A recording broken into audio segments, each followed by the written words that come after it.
Welcome to Ask the Edmonds Cop. I'm Teresa Whipple here with Sergeant Shane Hawley, and it's traffic. Of course it's traffic. Yeah. There's always traffic.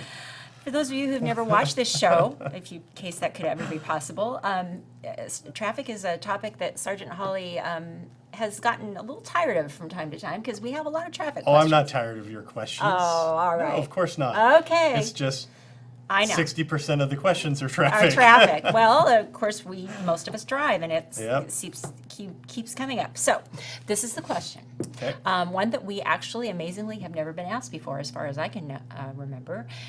You're driving maybe on a regular Edmonds street where the speed limit might be 30, or down Edmonds Way where people are rushing to the ferry, and you're looking in your rearview mirror, and somebody's tailgating you, and they're awfully, awfully close.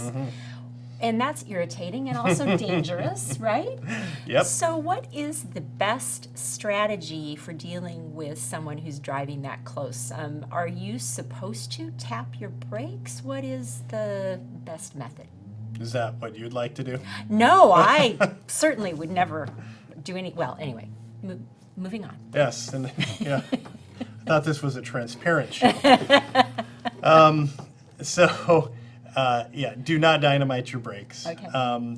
So we'll address the RCW with it, right. and that is 4661-145, and it is titled "Following Too Closely." Okay. An apt title. We've Apt talked title. about this. How Wow. usually the titles are so obscure you Wouldn't really even have to know. dig to Yeah. find them. Like, why would you title it this one? This one's pretty straightforward. If you're following too closely, and Right. that's exactly what you're describing. We want to look at section 1 of this, and it says the driver of a motor vehicle shall not follow another vehicle more closely than is. Here we go. Reasonable and prudent. Okay. Okay, that's basically what it says. Having due regard for the speed of such vehicles and traffic upon and condition of the highway. So what's that saying is you need to have enough distance between your vehicle and the vehicle in front of you that if they do dynamite the brakes, you are able to react and stop without causing a collision. Okay. That's kind of what that says in a nutshell. All right. And we investigate these all the time. A lot of rear end collisions. Yeah. And the typical thing we hear from the vehicle that's behind that ends up running into the other vehicle is they dynamited their brakes or they stopped all of a sudden. Right. And or the classic you need to have enough distance to stop or be paying attention if the kid's ball rolls out and then they run out into and they have to dynamite their brakes. We don't want a collision, so you need to give enough distance to do that. Okay. And that's going to be different depending on road conditions and what the speed limit is. It takes longer to stop at 45 miles an hour than it does at 20. That's Yes. why it's a 20-mile-an-hour school zone. We've talked about that. Speed makes a huge difference. So don't, while you may not be at fault if they're following too closely and you hit the brakes and they were to rear end you, you're still involved in a collision. Yeah. So you have to look at that and say, are you just that interested in being right, or would you rather avoid the collision? Yes. Good point. So, yeah, sometimes discretion is a better part of valor as far as that goes.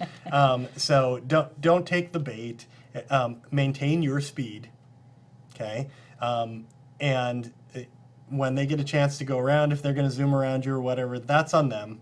But don't exacerbate the situation and slam on the brakes and play that game. Because if they're already tailgating you, they're probably in a hurry. Probably their stress level's starting to ramp up, and now we're escalating the situation. Right. So it's just not worth it. Right. So if they want to do that, that's on them. But don't take the bait. Okay. And I suppose another option could be if it's safe to do so, you could just pull over and let them go past you, right? Yep, that's one option. Or, and I get it's hard when you've got a 2-lane road, maybe it's a side street. There's really not an option for that. Yeah.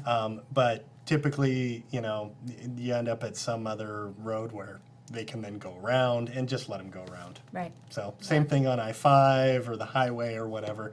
So just let them go do their thing. Right, yeah. And of course, all of us, I think, or most of us have been in the situation where that happens and we're thinking as the person is passing us at a very high rate of speed because we're going too slow.